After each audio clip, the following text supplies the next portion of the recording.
Rodáci, chtěl bych vás přivítat na oslavě 980 let od první písemné zmínky obce. Trochu z historie. Původně dřevěná osada se nacházela na vrchu Stráž. V 11. století byla osídlena slovanským kmenem Prácheňanů. Později byla osada darována Břevnovskému klášteru.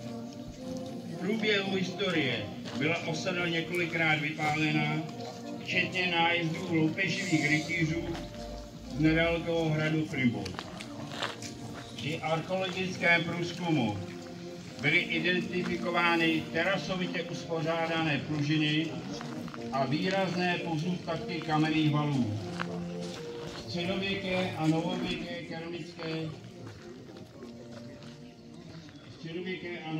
keramiky, což můžete vidět na naší infotabuli na staré požární zbrojnici. Hradiště nebylo vyvráceno. Vznik obce Kejnice je spojován s kolonizací Šumavy. Kolonizace lesní půdy byla nákladnou a organizačně složitou záležitostí, proto se jí ujali s podporou panovníka kláštery. Již kníže Břetislav I. věnoval roku 1045 nezamyslický újezd Břevnovskému klášteru. S tímto byly darovány i další vesnice s lidmi, poli, lesy a lukami. A to Hýčice řekou, Hejna a Dvůr na Zvěsty, příslušenstvím, Domoráz, Kalenice s 2 lidmi, Škodra, Kejnice Pusy, Zvotoky, Žijovce, Žipovice s řekou Vltavou a Mlýnem, Psáře, Kravolusice, Volšovy, Staňkov, Podnotly s Cem na Březníku. Tedy od roku 1045 se oficiálně datují Kejnice. Půl si patřilo Břevnovskému klášteru, druhá polovina patřila pánům z Kasejovic. Martin I. Břevnovský opat vyměnil Kejnice s Krejnicemi se Zdeslavem z Kasejovic a jeho bratrem Zdeňkem ze Střely za jejich ves Třebichovice, která ležela poblíž Břevnova. Toto proběhlo kolem roku 1260. Roku 1417 byl hrad ve Frimburku zničen a tím i Kejnice připadly k hradu Rábí.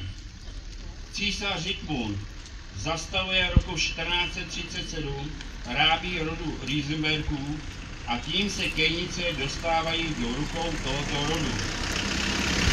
Roku 1546 přechází majetek na Břetislava z Riesenberga a Švilova a ten Kejnice prodává blízkému sousedovi Zbyňku Berkovi z Dubé na Strakonicku. Od Švíhovský odkoupil rábské panství roku 1547 Jindřich Urspach za 1750 kop stříbrný. Byl příbuzný půty Švíhovského. V držení Břevnovského kláštera setrval nezamyslický újezd do roku 1420, kdy bylo zastaveno pánů z Riesenberga. Od nich přechází zboží k hradu Rábí a od roku 1525 dědičně, kdy břevnovský opat Jakub prodal újezd bratřím Břetislavovi a Jindřichovi ze Švihova. Posléze se rábské panství stává majetkem Viléma z Rožmberka. Z tohoto období se zachovala regesta panství z let 1560 až 1565, která představuje nejstarší soupis zdejšího obyvatelstva. Tento urbář obsahuje seznam kejnických obyvatel, kteří odváděli vrchnosti dávky. Jmenovitě jsou uvedeny Jan Přetržílo, Petr Kovář, Pavel Silnej, Jan Šapář, Vacek, Jan Vrabec a Kříž. Před Bílou horou se Žichovecké panství stává majetkem Jindřicha Lipštejna z Kolovrat, hejtmana někdejšího Prachenského kraje a nejvyššího dvorského sudího v době poběhlohorské. Loajalita Kolovratů císařskému panovnickému domu byla do značné míry důvodem, proč zdejší král byl ušetřen majetkovým změnám a příchodem cizí šlechty. Po 30leté válce je obec rozdělena do 3 panství, o čem nás informuje záznam z Berní ruly z roku 1657. K panství Žichovickému, tedy vlastněnému Alžbětou Kolovratovou z Lobkovic, náleželi tyto hospodáři: Petr Silnej, Šimon Hubač, Pavel Vokatej, Jan Micka, Pavel Přetrdílo a Šimon Hlavsa. Ke statku Damětickému Alžběty Veroniky rozené Krabice z Vejtmíle a manželky Petra Jindřicha Kecka ze Švarcbachu pak patřili chalupníci Jan Novák a Jan Štěpán. Mačickému statku pana Adama Viléma Ježovského pak náležel rolník Pavel Rebán a chalupník Jan Sluka. V roce 1707 bylo panství prodáno knížeti Janu Filipovi z Lamberka. V této době byly Kejnice uváděni již s dvorem. Lamberkové panství vlastnili až do roku 1945. O jednom představiteli tohoto rodu je napsána kniha Kněžna Káča od Františka Procházky. V 18. století nadále trvá rozdělení vsi do 3 panství. Žichovickému, tedy Lamberkům. Podaní Mačickému statku podléhají od roku 1675 nově oddělenému statku Kalenickému. Podaní Damětickému statku pak Maltézskému řádu v Praze prostřednictvím panství Strakonického. Tereziánský katastr, jinak na jméno Skoupí, tak eviduje 18 hospodářů zachycených v gruntovní knize z let 1774 až 1787, kde se uvádí Grun Hubačovský, Křížovský, Vokatýho, Míčkovský, Nováčkovský, Vrabšovský, Hlavsovský a Silnýho. Dále chalupa Nového, Hubačovská na obci, Štěpsovská, Maršovic, Kašákovská, Krčma Panská, Hejpetrovská na gruntě Kašákovský, Havlovská. Stejně jako jinde, i zde rozvoj hospodářský i demografický souvisel se zrušením nevolnictví a roboty. V urbáři z fary Horaždovice z roku 1773 se uvádí 2 jména z obce Kejnic. Bartoloměj Janov z popisného čísla 2 a Martin Kopáček z popisného čísla 3, kteří byli podáni řádu maltézských rytířů se sídlem ve Strakonicích.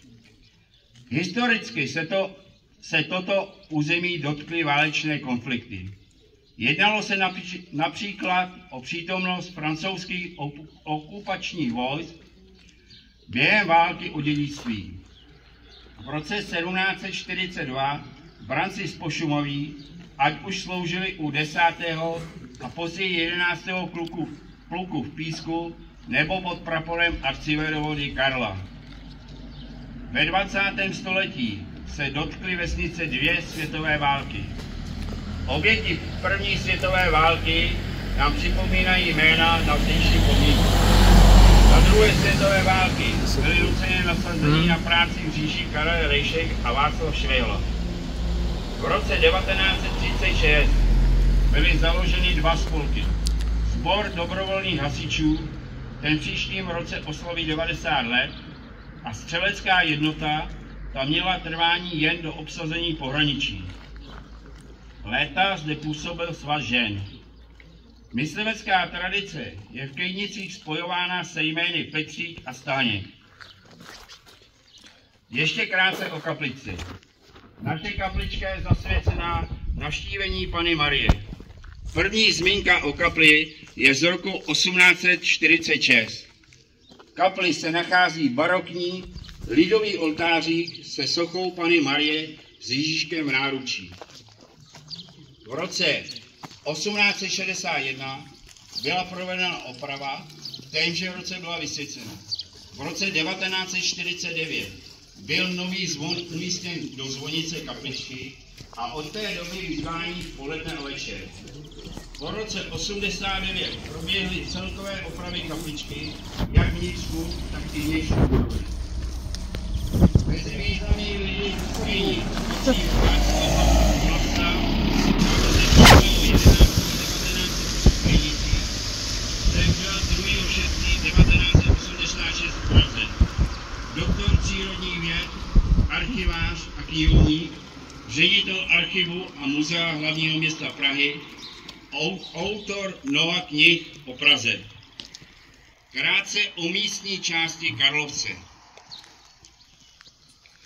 Místní část Karlovce, původní název Karlovec, o této části obce je málo dochovaných údajů. Jeden z nejstarších záznamů z roku 1740 uvádí Karlovec jako součást Horažovického panství. V roce 1840 je psáno Karlovec jižně od Horažovic, ves 9 čísly a 62 obyvateli. Z toho 4 domy patřily k Žichovickému panství. V roce 1930 je psáno, že 7 stavení z Karlovců patřilo do Hejny a 2 stavení do Kenic. Nachází se zde místo křížek. Tento křížek pochází z dob sedmileté války, války za rakouského dědictví za vlády císařovny Marie Terezie. Na tomto místě byla svedena bitva a padlí vojáci zde byli pochováni. Jak vypadala obec v průběhu času, je vidět na infotabuli umístění zde na vratech. Chtěl bych poděkovat všem, kteří přišli na tyto oslavy, dále pak panu Stulíkovi za vyřezání sošky svatého Floriána a svatého Huberta, patronů obou spolků. Sošky po vysvěcení budou umístěny v kaplici. Panu Švarcovi za udělání sochy knížete Břetislava I. a všem, kteří se aktivně podíleli a budou podílet na těchto oslavách. Po hubertsko-floriánském mši bude program oslav pokračovat na hřišti. Je připraveno občerstvení a další věci. Pod vedením naší kronikářky paní Havlové je v Hasičské zbrojnici připravená výstava fotografií od 12 do 16 hodin. Kdo si ještě nevyzvedl, nebo komu jsme nepředali pozornost od obce, tak bude mít možnost na hřišti, a to od 13 do 14 hodin. Přeji vám hezké prožití oslav a děkuji všem za pozornost.